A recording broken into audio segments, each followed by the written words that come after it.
Paul Aiton warns Wales and Ireland they are in for a shock in Papua New Guinea. Paul Aiton has warned Wales and Ireland they are in for a shock when they head to Papua New Guinea, a land where he is totally disconnected. The Kumuls are co-hosts of the Rugby League World Cup and will play all their group games in the capital Port Moresby. That means both the Irish and Welsh must journey into enemy territory and battle it out, and the only country on the planet where rugby league is the national sport. Games in the nation often attract wild sellout crowds, with just as many people outside the stadium taking out their anger that they did not get in on police. If YouTube videos are to be believed, riots often ensue, but the gun-toting security guards are definitely true, as is the fact one year an overfilled stand collapsed, killing a number of people.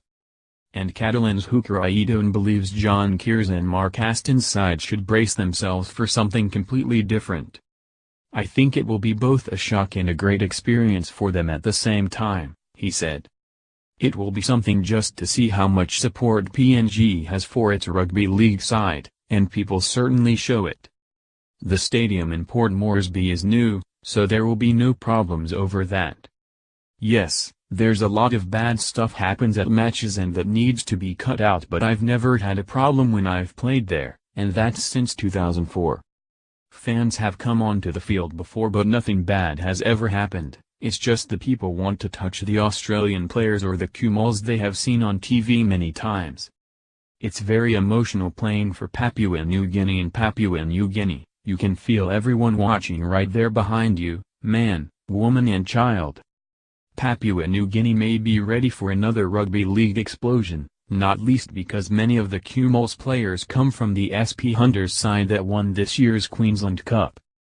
More than 13,000 fans packed into the redeveloped National Stadium to watch them take on an Australian Prime Minister's 13. Away from the game, though, things could not be more different, as Aiton hails from a village outside Mount Hagen that still has no running water or electricity. "We have a house in my grandfather's village where we have solar panels and a device that collects rainwater," Aiton, 32, added. "That's better than having to wash in a creek, but we're still self-sufficient. It makes it a bit more bearable, though." The most Britain has seen of Papua New Guinea was in a TV documentary by Ross Kemp in 2014, an episode where he was seen fighting off an armed guerrilla. He described the country as one of the most violent societies I've ever encountered, but proud Papuan Aiton, who was at Leeds at the time, was distinctly unimpressed. He said, "I was pretty disappointed by it, but I suppose it made good TV.